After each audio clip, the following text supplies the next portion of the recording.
Il n'y a pas si longtemps, dans une grande ville africaine, il y avait une belle jeune femme nommée Chikere, une danseuse gracieuse qui semait la confusion parmi les hommes chaque fois qu'elle se déhanchait. Elle pouvait séduire n'importe quel homme pour qu'il couche avec elle et lui donne tout son argent en un clin d'œil. Chikere n'avait jamais exercé d'autre métier que la danse, qu'elle pratiquait simplement comme passe-temps sans être rémunérée. Mais, étonnamment, elle possédait de grandes maisons dans la ville, des voitures de luxe et de nombreuses propriétés, toutes payées par différents hommes. Vous voyez, Chikere avait un sombre secret. Elle appartenait à un groupe de femmes appelées les Sœurs Noires du Feu. En fait, Chikere était leur agente envoyée dans le monde pour détruire les hommes. Elle portait constamment une ceinture spéciale fortifiée et donnée par les Sœurs Noires pour l'aider dans sa mission maléfique. Son travail consistait à coucher avec des hommes riches et à prendre leur richesse et leur gloire. Une fois que Chikere et les sœurs avaient terminé avec ces hommes, ceux-ci finissaient généralement à la rue comme des fous, et leur famille devenait sans abri après avoir tout donné à Chikere. Chikere dansait de manière séduisante lors d'événements et de fêtes auxquels assistaient des hommes riches et influents de la société. Elle faisait cela juste pour attirer l'attention de ces hommes très riches. Une fois qu'elle avait l'attention d'un homme riche et couchait avec lui en portant sa ceinture maléfique, il n'y avait rien que cet homme malchanceux ne donnerait pas à Chikere. Certains hommes allaient même jusqu'à contracter de gros prêts juste pour satisfaire les demandes de Chikere. Les Sœurs Noires du Feu étaient très fières de la performance de Chikere. Elles détestaient tellement les hommes et étaient très impressionnées par la façon dont Chikere exécutait leur agenda. Un jour, Chikere assista à une grande fête et rencontra un homme très riche nommé Chiemeka. Dès qu'elle posa les yeux sur Chiemeka, elle sut qu'elle avait trouvé sa cible pour la nuit.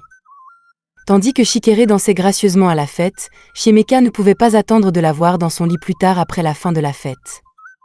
Chiemeka l'approcha et la conduisit dans sa chambre d'hôtel pour passer un bon moment ensemble. Chikere ne négociait jamais les prix avec ses clients car elle savait que dès qu'elle couchait avec un homme en portant sa ceinture maléfique, tout l'argent et les propriétés de cet homme deviendraient automatiquement les siens. Permettez-moi de vous donner une brève histoire de Monsieur Chiemeka. Chiemeka était un homme très riche, mais il n'avait pas toujours été riche.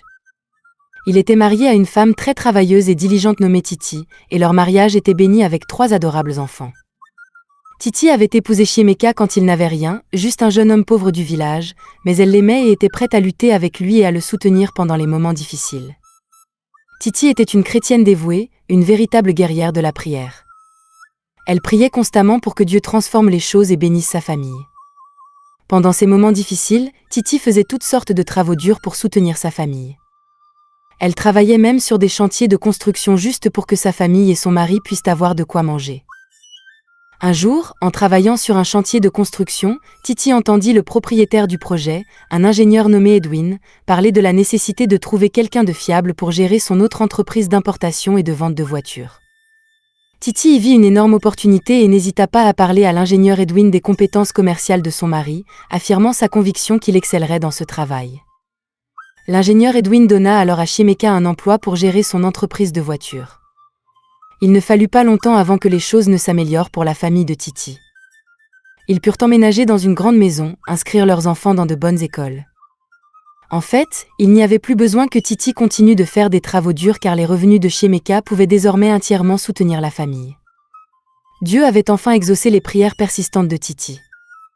Titi ne savait pas que d'autres défis l'attendaient. Chiemeka commença sa propre entreprise de vente de voitures florissantes et devint rapidement l'un des hommes les plus riches de la ville. Mais il ne fallut pas longtemps avant que sa nouvelle richesse et son influence ne lui montent à la tête et le changent. Chiemeka commença à boire excessivement, à fréquenter des femmes de toutes sortes. Il rentrait tard à la maison après avoir fait la fête, et si Titi osait le questionner sur son comportement, il la battait sévèrement. Ce n'était définitivement pas l'homme qu'elle avait épousé, mais Titi ne renonça pas. Elle continuait à prier fervemment pour que Dieu change les manières de son mari. Mais Chiemeka ne changea pas. Il continua son mode de vie promiscu. Jusqu'à la nuit où il rencontra Chikere à cette fête. Ce soir-là, Chiemeka n'était pas rentré chez lui à 23h depuis la veille. Titi dormait déjà, mais quelque chose la réveilla, se sentant troublée dans son esprit au sujet de l'endroit où se trouvait son mari. Titi se mit à genoux et commença à prier sérieusement pour son mari. Pendant ce temps, dans la chambre d'hôtel, Chiemeka et Chikere étaient assis ensemble, passant un moment joyeux. Chikere savait qu'elle avait fait une grosse prise pour cette nuit.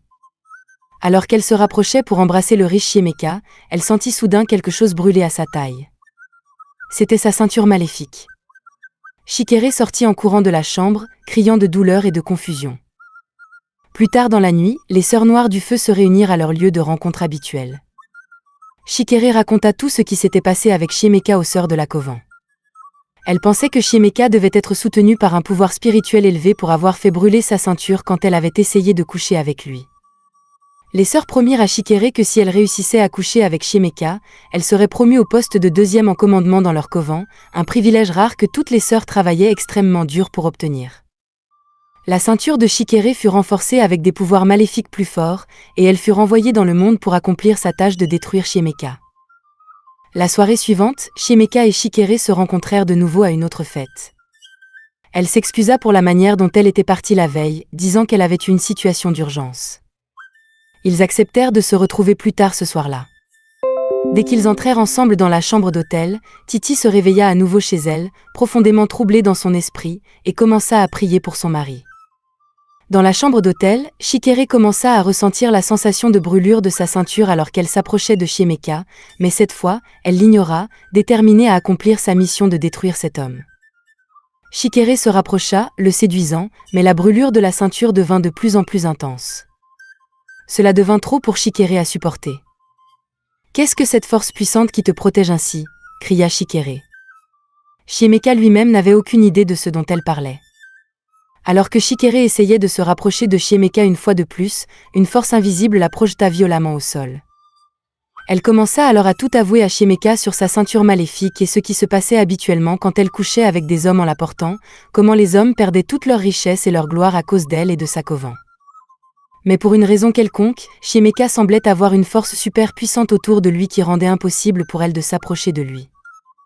Chiemeka était totalement choqué en écoutant les aveux de Chikere et il s'enfuit immédiatement, la laissant seule dans la chambre d'hôtel. En rentrant chez lui, il pouvait entendre de fortes voix résonner de l'intérieur de la chambre. Chiemeka courut à l'intérieur et vit sa femme Titi en train de prier comme une guerrière spirituelle, appelant son nom fort et intensément. À ce moment-là, Chiemeka réalisa instantanément que c'étaient les prières persévérantes et puissantes de sa femme qui l'avaient sauvée des griffes de Chikere et de son agenda diabolique. Il serra sa femme Titi fermement, lui assurant que ses prières avaient fonctionné et que tout était fini maintenant. À partir de cette nuit-là, Chiemeka devint un homme complètement changé. Il ne buvait plus excessivement, ne fréquentait plus de femmes et ne restait plus tard dehors la nuit. Il commença à passer du temps de qualité avec sa famille. Chiemeka était à jamais reconnaissant envers Dieu de lui avoir donné une femme vertueuse et priante comme Titi, qui pouvait se tenir dans l'écart spirituel pour lui, priant sans relâche jusqu'à ce qu'il soit arraché des griffes de Chikere. La famille de Chiemeka vécut heureusement, et son entreprise continua de prospérer alors qu'il y consacrait toute son attention sans les distractions de son ancien style de vie imprudent. Quant à Chikere, les Sœurs Noires du Feu étaient extrêmement déçues et enragées par son échec à détruire le riche Chiemeka. Pour cet échec, Chikere fut punie par la coven et rendue folle. À partir de ce jour, l'ancienne belle Chikere pouvait être vue errant dans les rues, sale et complètement folle, ayant perdu la raison. Tout son charme et sa beauté d'autrefois avaient disparu, remplacés par une existence misérable de mendicité dans les rues. Une fin misérable correspondant à la méchanceté de ses actions passées contre des hommes innocents. Cette histoire démontre que le royaume des ténèbres tente activement de détruire les foyers et de séparer les couples. C'est pourquoi nous devrions toujours prier pour nos partenaires contre ces forces maléfiques. Merci d'avoir regardé, et je vous retrouve dans ma prochaine histoire. Au revoir.